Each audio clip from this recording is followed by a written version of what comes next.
Medchal Malkajgiri parliament నియోజకవర్గం నుంచి శ్రీమతి సునీత మహేందర్ రెడ్డి గారిని కాంగ్రెస్ పార్టీ అభ్యర్థిగా ఎన్నికల బరిలో దించితే ఈ రోజు ఎల్బీ నగర్ నుంచి మీరందరూ పెద్ద ఎత్తున స్వాగతం పలికి ఈ కార్యక్రమంలో సోదరుడు మధు యాస్కి గారు, మాల్రెడ్డి రంగారెడ్డి గారు, రామ్మోహన్ గౌడ్ గారు, రామరెడ్డి గారు, చెక్కడి ప్రభాకర్ రెడ్డి గారు, జిల్లా పార్టీ నాయకులు, డివిజన్ పార్టీ అధ్యక్షులు, తల్లిని చంపిండు పిల్లను బతికించిందని మా తెలంగాణ ఏర్పాటుని అవమానించిన నరేంద్ర మోడీ మా తెలంగాణ రాష్ట్ర ప్రజల యొక్క ఓట్లు ఎట్లా అడుగుతామని నేను అడుగుతున్నా. అందుకే ఇవాళ ఈ తెలంగాణ రాష్ట్రం నుంచి బీజేపీని బహిష్కరించాల్సిన అవసరం వచ్చింది. బీజేపీని ఓడగొట్టాల్సిన, బీజేపీని పడగొట్టాల్సిన బాధ్యత తెలంగాణ యువకుల మీద ఉన్నది. వాళ్ళు ఏం అడిగినా అయ్యా మాకు మెట్రో ఎందుకు ఇవ్వలేదంటే జై శ్రీరామ్ అంటారు. అయ్యా మాకు బయ్యారం ఉక్కు కర్మాగారం ఎందుకు ఇవ్వలేదంటే మేము హనుమాన్ జయంతి చేసినాం కదా అంటారు. అయ్యా బీజేపీ ముట్టక ముందు, నరేంద్ర మోడీ ప్రధానమంత్రి కాకముందు మా తండ్రులు తాతలు, వాళ్ళ తండ్రులు తాతలు ముత్తాతలు శ్రీరామనవమి చేసినాము, హనుమాన్ జయంతి చేసినాము, బోనాల పండుగ చేసినాము, బతుకమ్మ పండుగ చేసినాము, మైసమ్మకు, ఎల్లమ్మకు, పోషమ్మకు కోడి కోసినాం, కళ్ళు కోసినాం. మా కళ్ళు వచ్చి చెప్పండి. ఇవాళ బీజేపీ వాళ్ళు వాళ్ళ దైవభక్తి అంతా రోడ్ల మీదనే చూపిస్తున్నారు. మనం అప్పుడప్పుడు బస్ స్టాండ్ లో పోటీ లేకపోతే ట్రాఫిక్ సిగ్నల్ కాడ చూస్తాం, ఒక పెద్ద స్తంభాలంలో దేవుడి బొమ్మ పెట్టి కొంతమంది అడుక్కుంటుంటారు. అయ్యా ఈ దేవుని చూసి, అయ్యప్ప స్వామిని చూసి మాకేమని ఇయ్యండి. అట్లా బీజేపీ వాళ్ళు కూడా శ్రీరాముని చూసి మా కోట్లేయండి అని అడుక్కునే పరిస్థితి ఈ రోజు వచ్చింది. అందుకని నేను బీజేపీ సోదరులకు నేను చెప్పదలుచుకున్నా, దేవుడు గుడిలో ఉండాలి, భక్తి గుండెల్లో ఉండాలి తప్ప దేవుడు గుడిలో ఉండాలి, భక్తి గుండెల్లో ఉండాలి. బస్ స్టాండ్ లో పూట దేవుడి బొమ్మ పెట్టి కాంగ్రెస్ పార్టీ తరఫున ముఖ్యమంత్రిగా విజ్ఞప్తి చేస్తున్నా. సోదరిమణి సునీత మహేందర్ రెడ్డి గారిని మీ ప్రాంత ఎంపీగా గెలిపించండి. రోజుకు 18 గంటలు మీ మధ్యలో ఉండి మీ సమస్యలు తెలుసుకొని రాష్ట్ర ప్రభుత్వం తరఫున మీ సమస్యల్ని పరిష్కరించే బాధ్యత తీసుకుంటుంది. సునీత మహేందర్ రెడ్డి గారికి మీరు ఓటు వేస్తే సునీతమ్మ ఎంపీగా, మహేందర్ రెడ్డి గారు ఎమ్మెల్సీగా, చీఫ్ విప్ గా వారు కూడా మీకు తోడుగా ఉండి ఒక్క ఓటు వేస్తే ఇద్దరు మీకు సేవ చేయడానికి మీకు అందుబాటులో ఉంటారు.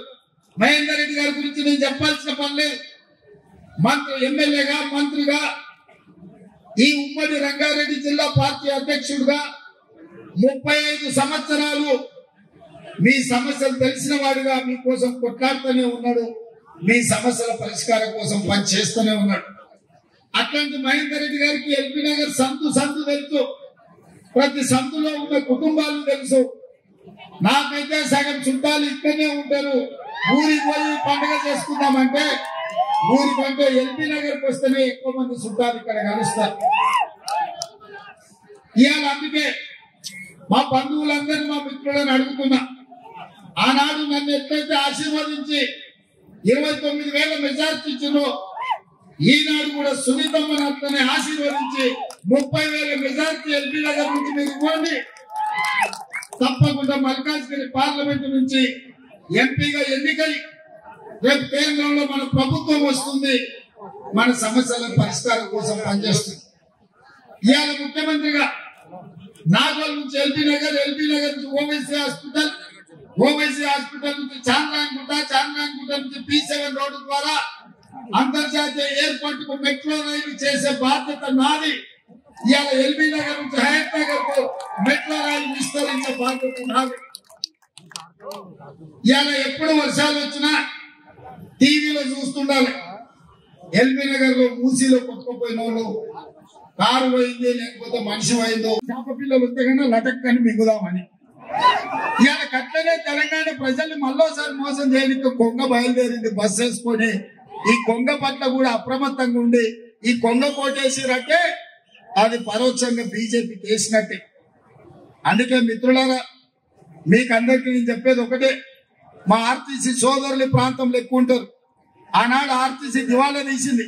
మీరు సమ్మె చేస్తే మీ కార్మికులను పొట్టన పెట్టుకున్నాడు కేసీఆర్. కానీ మేము వచ్చినాక ఇక్కడ మా అక్కలు చాలా మంది ఉన్నారు.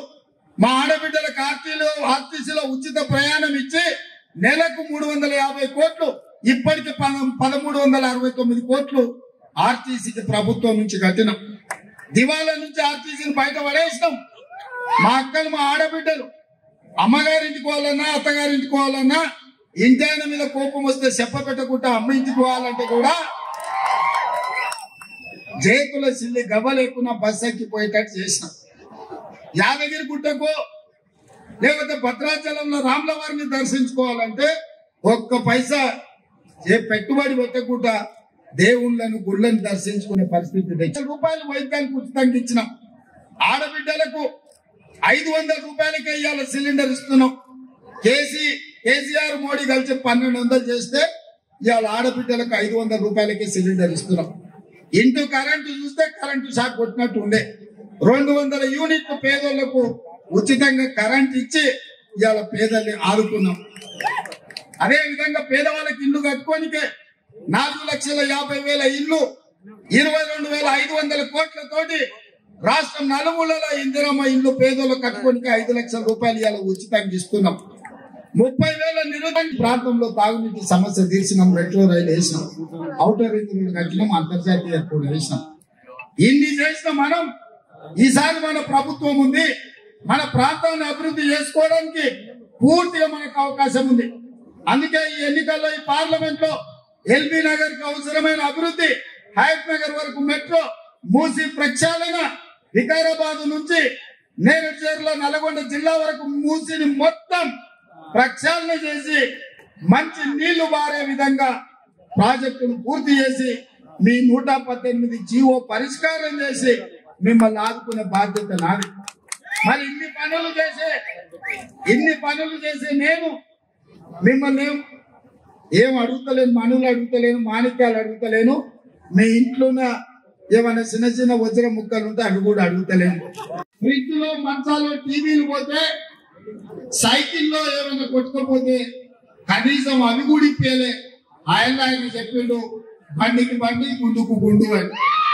బండి రాలే, గుండు రాలే, మళ్ళీ అరగుండు వచ్చి ఇప్పుడు మనకు ఓట్లు అడుగుతున్నాడు. మిత్రులారా, కిషన్ రెడ్డి గారు కేంద్ర మంత్రి ఉన్నాడు కానీ మనకు నయా పైసా తీసుకురాలి. కాబట్టి ఇవాళ ఓట్లు వేపించుకుంటే మోడీ మళ్ళీ గుజరాత్ కి నిధులు తీసుకుపోతాడు. తిరిగి మోడీ అధికారంలోకి వస్తే మన ప్రాంతానికి పదవులు ఇవ్వడు, మన ప్రాంతానికి పరిశ్రమలు ఇవ్వడు, మన ప్రాంతానికి పెట్టుబడులను రానివ్వడు. తెలంగాణను ఈ సభను విజయవంతం చేసి ఈ కార్యక్రమంలో మా కమ్యూనిస్టు సోదరులు, సిపిఐకి సంబంధించిన వాళ్ళు, సిపిఎం వాళ్ళు అందరూ మద్దతు పలికి, ప్రొఫెసర్ కోదండ రామ్ గారు పార్టీ తెలంగాణ జనసమితి కూడా కాంగ్రెస్ మద్దతు పలికి ఎన్నికల్లో కాంగ్రెస్ గెలిపించడానికి ముందుకు వచ్చినందుకు మీ అందరికీ మనస్ఫూర్తిగా ధన్యవాదాలు. ఇవాళ మీ ముందు తెలంగాణ రాష్ట్ర ముఖ్యమంత్రిగా నిలబడి కాంగ్రెస్ పార్టీ తెలంగాణ అధ్యక్షుడిగా మాట్లాడుతున్నా అంటే 2019 ఎన్నికల్లో నాడు మల్కాజ్గిరి పార్లమెంటు నియోజకవర్గం నుంచి ప్రశ్నించే గొంతుకగా మీ సోదరుడిగా ఈ ఎల్బీ నగర్ దాదాపుగా 29,000 మెజారిటీ ఇవ్వడంతో మల్కాజ్గిరి పార్లమెంటు నుంచి ఎంపీగా ఎన్నికై కాంగ్రెస్ పార్టీ నాయకత్వం దృష్టిలో పార్టీ పట్ల, కార్యకర్తల పట్ల పనిచేస్తానని నమ్మకం కలిగించి పిసిసి అధ్యక్షుడై ఆ తర్వాత రాష్ట్ర నలుమూలలు తిరిగి తెలంగాణ ముఖ్యమంత్రిగా మీ ముందుకు వచ్చిన నేను ఎల్బీ నగర్ శాసనసభ నియోజకవర్గంలో ఉన్న మా మహబూబ్ నగర్ నుంచి, నల్గొండ జిల్లా నుంచి రంగారెడ్డి జిల్లా నుంచి కూడా అత్యధికంగా ఉన్న మా సోదరులు, మా వాడు ఈ రాష్ట్ర సమస్యల మీద ప్రశ్నించే గొంతుకై మా సమస్యల పట్ల ప్రభుత్వాలను నిలదీస్తాడు. ఆనాటి తెలంగాణ ప్రభుత్వం అక్క కోసం, ఎవరి కోసం, ఎవరి కోసం గట్టిగా చెప్పాలి, నా ఇప్పియాలి కదా. ఇవాళ మీ అందరినీ అక్కకు అండగా నిలబడండి, మీ తరఫున కొట్లాడుతుంది, మీ తరఫున పనిచేస్తుంది. మన ఎల్బీ నగర్ అభివృద్ధి చేసే బాధ్యత నాది. అందుకే మిత్రులారా, అక్కకు ఓట్లేసిన వాళ్ళందరూ చేయి పైకెత్తుంది, మొత్తం మా అక్కలు కూడా ఎత్తాలి. జై కాంగ్రెస్, జై జై కాంగ్రెస్. హస్తం గుర్తుకే, హస్తం గుర్తుకే. ముఖ్యంగా మహబూబ్ నగర్ నల్గొండ జిల్లా సోదరులు, నేను రాష్ట్రం అంతా తిరిగే పని ఉంది కాబట్టి నేను ఎక్కువ సార్లు రాకపోవచ్చు. మా మిత్రులకు, మా బంధువులకు ఒక్కటే, సునీతమ్మకు ఓటేస్తే నాకు వేసినట్టే. సునీతమ్మ గెలుపులోనే నాకు గెలుపుంది. ఈ ఎల్బీ నగర్ 30,000 ఓట్ల మెజారిటీ ఇవ్వాల్సిందిగా కోరుకుంటూ మీ తరఫున మధు అన్న, మహేందర్ అన్న, మాల్రెడ్డి రంగన్న అందరు అందుబాటులో ఉంటారు. మిత్రుడు రామ్మోహన్ కూడా మీకు అందుబాటులో ఉంటాడు. మీ అన్ని సమస్యలు పరిష్కరిస్తారని తెలియజేస్తూ మీ దగ్గర సెలవు తీసుకుంటున్న మిత్రులారా. ఏడాది ఎమ్మెల్యేగా ఉన్నాడు. భారతీయ జనతా పార్టీ నాయకుడుగా నాకు అమిత్ షా, నరేంద్ర మోడీ తెలుసు అంటారు. మీకు ఎవరైనా తెలుసు రాజేందర్ గారు, మా ఎల్బీ నగర్ కు ఏం చేసినావు, ఏం తీసుకొచ్చినావు, ఏం నిధులు ఇప్పించినావు అని నేను ఈ రోజు అడుగుతున్నా. ఆయన 2021 వరదలు వచ్చినప్పుడు మన ప్రాంతం, ముఖ్యంగా మూసీ పరివాహక ప్రాంతం మర్చిపోలేడు కాబట్టి తప్పకుండా మీకు అండగా ఉండి ఇక్కడ ప్రాంతాన్ని అభివృద్ధి చేస్తాడు. ఏ సమస్యలున్నా అన్న దృష్టికి నేను తీసుకెళ్లి, సెంట్రల్ గవర్నమెంట్ దృష్టికి కూడా నేను తీసుకెళ్లి తప్పకుండా మీ కుటుంబ సభ్యురాలుగా మీకు పనిచేస్తామని నేను కోరుతున్నా. ఇప్పుడు మాత్రం ఓటేయకపోతే మళ్ళీ 10 సంవత్సరాలు వెనుకబడిపోతారు కాబట్టి ఇప్పుడు ఓటేసి అత్యధిక మెజార్టీ ఇచ్చి మన పార్టీని, మనం ఈ మల్కాజిగిరి సీట్ ని మనం వేడుగడ్డని గెలిచినట్టే లెక్క కాబట్టి తప్పకుండా మనం అందరం పార్టీ మీ అందరికీ ఈ సందర్భంగా మనం చేస్తున్నా. రేపు రాబోయేటువంటి రోజుల్లో, రాబోయే 20 సంవత్సరాలు ఈ రాష్ట్రంలో రేవంత్ అన్న నాయకత్వంలో బ్రహ్మాండంగా తెలంగాణ అభివృద్ధి కాబోతుంది. ఎవరు ఏమి చెప్పినా, ఎవరు ఏమి చెయ్యలేరు అని చెప్పి సందర్భంగా మనం చేస్తున్నా. అందుకే సమయం లేదు, అందరు మాట్లాడాలి కాబట్టి మీ అందరూ ఒక్కసారి రేవంత్ అన్నకు వచ్చిన మెజార్టీ రావాలని చేతి గుర్తుకే